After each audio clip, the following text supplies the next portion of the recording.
నమస్కారం. పురాణాస్ ఆఫ్ భారత్కి స్వాగతం. ఓం నమ శివాయ. శ్రీ శివమహాపురాణము రుద్ర సమేత సృష్టిఖండము 12వ అధ్యాయం. భగవంతుడగు శివుని శ్రేష్టత్వము, పూజ యొక్క అనివార్యమగు ఆవశ్యకతను ప్రతిపాదించుట. నారదుడు వచించెను. బ్రహ్మదేవ, ప్రజాపతి, మీరు ధన్యులు. మీ బుద్ధి భగవంతుడగు శివుని అందు లగ్నమై ఉన్నది. విధాత, మీరు మరలా ఇదే విషయమును విస్తృతముగా వివరంగా వినిపింపుడు. బ్రహ్మ పలికెను, నాయన, ఇది ఒకానొక సమయము నాటి విషయము. నేను అన్ని వైపుల నుండెడి ఋషులను దేవతలను పిలిచి వారందరినీ క్షీరసాగర తీరమునకు తీసుకొని వెళ్ళి తిని, అచట అందరకును పరమహితకారియగు విష్ణు భగవానుడు నివాసముండును. అచట దేవతల ప్రశ్నకు సమాధానముగా ఆయన శివపూజా శ్రేష్టత్వమును వివరించి ఇట్లు నుడివెను. ఒక ముహూర్త కాలము గాని ఒక క్షణము గాని శివపూజ జరగనిచో అది ఏ హాని కలిగించున్నది, అది ఏ నీచము, అది ఏ గ్రుడ్డితనము, అది ఏ మూర్ఖత.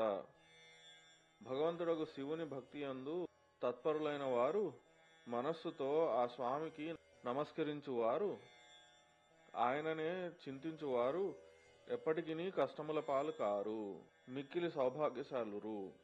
మనోహరమగు భవనములు, సుందరమైన ఆభరణములతో అలంకరింపబడిన స్త్రీలు, మనస్సును సంతోషపెట్టునంతటి ధనమును, పుత్రపౌత్రాది సంతానమును, ఆరోగ్యమును, సుందర శరీరమును, అలౌకిక ప్రతిష్టను, స్వర్గ సుఖములను, చివరకు మోక్షరూప ఫలమును పొందును.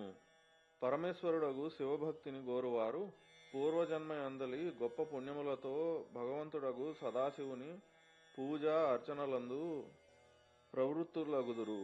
నిత్యము భక్తిపరాయణుడై శివలింగమును పూజించు పురుషుడు సఫల సిద్ధిని పొందును. పాపముల యందు పరిభ్రమించడు. భగవంతుడు ఈ విధముగా ఉపదేశించిన తరువాత దేవతలు శ్రీహరికి నమస్కరించిరి. మానవుల సకల కోరికలు సిద్ధించుటకు శివలింగమును ప్రతిపాదించమని ప్రార్థించిరి. మునిశ్రేష్ఠ, జీవులను ఉద్ధరించుట యందు తత్పరుడైన విష్ణు భగవానుడు విశ్వకర్మను పిలిపించి ఇట్లు నుడివెను. విశ్వకర్మ, నీవు నా ఆజ్ఞతో సుందరమైన శివలింగమును నిర్మించి ఈ దేవతలకందరికీ ఇమ్ము. అప్పుడు విశ్వకర్మ నా యొక్క శ్రీహరి యొక్క ఆజ్ఞానుసారము ఆ దేవతలకు వారి అధికారమునకు అనుగుణముగా శివలింగమును చేసి ఇచ్చెను. మునిశ్రేష్ఠ నారద, ఏ ఏ దేవతలకు ఏ ఏ శివలింగములు లభించెనో తెలిపెదను వినుము. ఇంద్రుడు పద్మరాగమణితో నిర్మితమైన కుబేరుడు సువర్ణమయ శివలింగములను పూజించెదరు. ధర్ముడు పీతమణిమయ లింగమును, వరుణుడు శ్యామవర్ణ శివలింగమును పూజించెదరు. భగవంతుడగు విష్ణువు ఇంద్రనీలమయ లింగమును, బ్రహ్మ హేమమయ లింగమును పూజించెదరు. మునీంద్ర, విశ్వే దేవగణము వెండితో, వసుగణములు అశ్విని కుమారులిరువురును ఇత్తడితో చేసిన పార్థివలింగములను పూజించెదరు. లక్ష్మీదేవి స్ఫటికమయమగు లింగమును, ఆదిత్యగణములు తామ్రమయమగు లింగమును, రాజగు సోముడు ముత్యములతో చేసిన లింగమును, అగ్నిదేవుడు వజ్రలింగమును ఉపాసించెదరు. బ్రాహ్మణ శ్రేష్ఠులు వారి ధర్మపత్నులు మట్టితో చేసిన శివలింగమును, మాయాసురుడు చందన నిర్మిత లింగమును, నాగగణములు ముత్యములచే తయారు చేసిన శివలింగములను ఆదరముగా పూజించెదరు. శ్రీదేవి వెన్నతో చేసిన లింగమును, యోగిజనులు భస్మమయ లింగమును, యక్షగణములు పెరుగుతో చేసిన లింగమును, ఛాయాదేవి పిండితో చేసిన లింగమును, బ్రహ్మపత్ని రత్నమయ శివలింగమును శ్రద్ధగా పూజించెదరు. బాణాసురుడు పారదలేక పార్థివలింగమును పూజించును. ఇతరులు కూడా అట్లే చేయుదురు.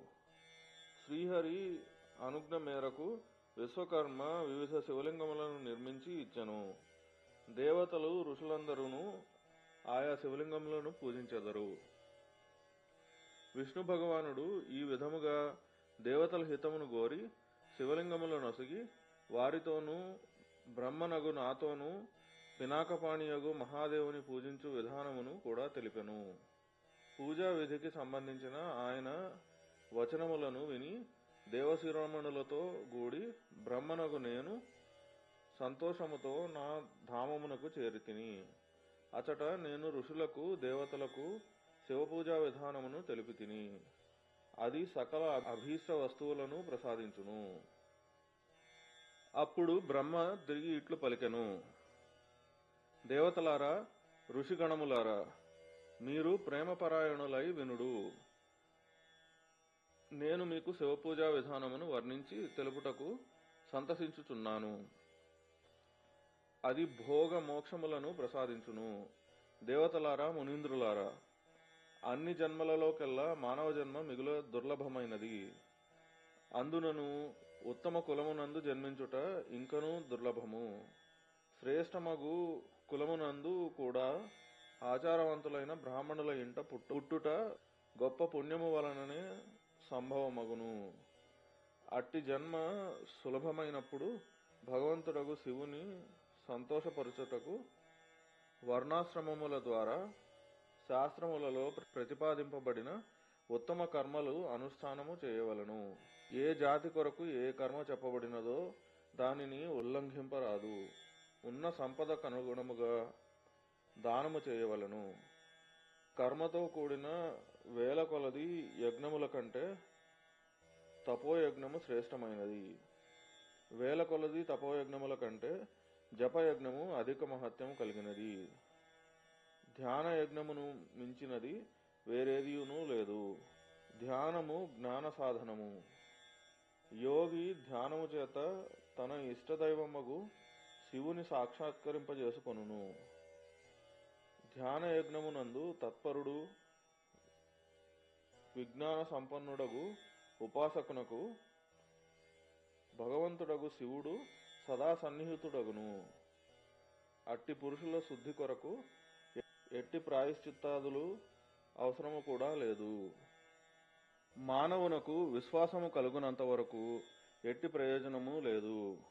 విశ్వాసమును అలవరుచుకొనుటకు కర్మ ద్వారా భగవానుడగు శివుని ఆరాధించవలెను.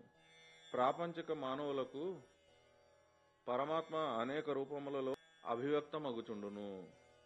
సూర్య భగవానుడు ఒకే స్థానము నుండి జలాశయాది విభిన్న వస్తువులలో అనేకములుగా కనిపించుచుండును. ప్రపంచమునందలి సత్ అసత్ లను వస్తువులు చూడబడును, వినబడును. అదంతయు పరబ్రహ్మ శివస్వరూపమే అని తెలుసుకొనుడు.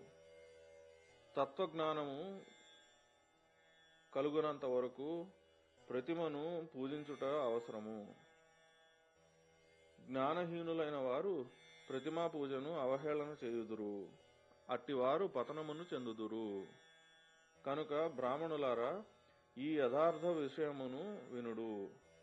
తన జాతి కొరకు చెప్పబడిన కర్మను ప్రయత్నపూర్వకముగా పాటించవలెను. యథావిధముగా భక్తి ఉన్న చోట ఆరాధ్య దైవమును తప్పక పూజింపవలెను. పూజలు దానములు లేకుండా పాపములు దూరము కావు. మురికి వస్త్రమునకు రంగు బాగుగా పట్టదు. దానిని ఉతికి శుభ్రము చేసినచో ఏ రంగైనను పట్టును. అట్లే దేవతలను చక్కగా పూజించినచో త్రివిధ శరీరములు సంపూర్ణముగా నిర్మూలమగును. అప్పుడే దాని మీద జ్ఞానమను రంగు పట్టును. అప్పుడే విజ్ఞానము ప్రకటితమగును. విజ్ఞానము కలుగగానే భేదభావము నివృత్తి కలుగును. భేదభావము తొలగిపోవట వలన ద్వంద్వములగు దుఃఖములు దూరమగును. ద్వంద్వ దుఃఖములు లేని పురుషుడు శివరూపమును పొందును. గృహస్థాశ్రమమున మానవుడున్నంత వరకు 5 దేవతలను వారిలో శ్రేష్ఠుడగు శంకర భగవానుని ప్రతిమను మిగుల ప్రేమతో పూజింపవలను. లేక సమస్తమునకు ఒకే మూలమైన భగవంతుడైన శివుని పూజించుటే సర్వశ్రేష్టమైనది. మూలమును అనగా చెట్టు వేర్లకు నీరు పోసినచో ఆ చెట్టంతయు ఫలపుష్పభరితమై శోభిల్లును. అట్లే శివభగవానుని పూజించినచో సకల దేవతలు తమంత తాము తృప్తులగుదురు. సకల మనోవాంఛిత ఫలమును పొందుగోరువారు, తాము కోరిన సిద్ధిని పొందదలిచిన వారు సమస్త ప్రాణులకు హితమొనరించుట యందు తత్పరులై లోక కళ్యాణకారుడగు శంకర భగవానుని పూజింపవలెను. 12వ అధ్యాయం సమాప్తం.